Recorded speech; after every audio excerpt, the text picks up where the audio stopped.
ইসলাম শিখিয়েছে শেষ নিঃশ্বাস পর্যন্ত তোমাকে লড়ে যেতে হবে। এই পৃথিবীতে কেউ কাউকে জায়গা করে দেয় না, জায়গা করে নিতে হবে।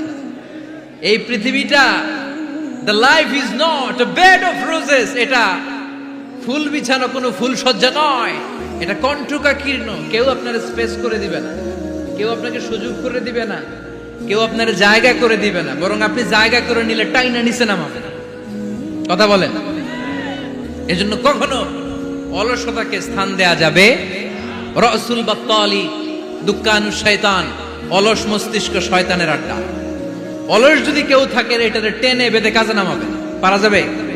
আল্লাহ তাআলা ততক্ষণ পর্যন্ত কোন জাতির ভাগ্যের চাকার পরিবর্তন করে না যতক্ষণ পর্যন্ত ওই জাতি নিজে নিজের ভাগ্যের চাকার পরিবর্তন করতে না চায়। চিল্লা এখন ঠিক কিনা? আমরা আজকে অলসতাকে নো বলে যাবো এই মাহফিল থেকে। অলসতাকে আমরা কি বলবো? আওয়াজ করে বলতে হবে। অলসতাকে কি বলবো আমরা? মুমিনের জীবনে কোনো অলসতা নাই। যখন আমরা এই সিদ্ধান্তে আসতে পারবো যে আমরা অলস সময় কাটাবো না, আমরা আমাদের এই সময়গুলোকে প্রোডাক্টিভ ওয়েতে কাজে লাগাবো, কোনো না কোনো কাজের সাথে জড়িত হব। Never under estimate any job, whether it's big or small, বড় হোক বা ছোট হোক, কোনো কাজকে আমরা ছোট করে দেখবো না।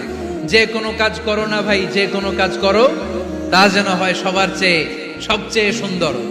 আমাদের অবসর সময়গুলোকে কাজে লাগানোর দরকার আছে না নাই?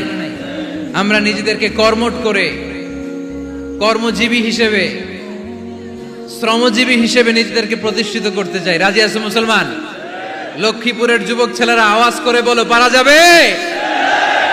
লজ্জা কিসে? লজ্জা কিসে? অনেকে টাঙ্কি মারে, এদিক সেদিক ঘুরে, আর বলে আমার আব্বা চেয়ারম্যান। আরে তোর আব্বা চেয়ারম্যান, তুই কি? আমার আব্বা MP, member of the parliament. আরে তোর বাবা এমপি, এটা তো তার গৌরব, তোর কি আছে সেটা বল। এজন্য নিজের পায়ে দাঁড়াবো। অলসতার সাথে আমাদের কোনো সম্পর্ক। আজকের এই মাহফিল থেকে আমরা অলসতা, অকর্মণ্যতাকে নো বলে দিলাম। অলসতাকে আমরা কি বললাম? আরো জোরে বলতে হবে। অলসতাকে কি বলবো? আর সব সময় কর্মঠ থাকবো, এনার্জেটিক থাকবো, নিজের পায়ে দাঁড়াবো, আইডিয়া জেনারেট করব, এন্টারপ্রেনার হওয়ার চেষ্টা করব। নতুন নতুন উদ্যোক্তা হওয়ার মাধ্যমে আমরা আমাদের নিজেদের ভাগ্য পরিবর্তনের চেষ্টা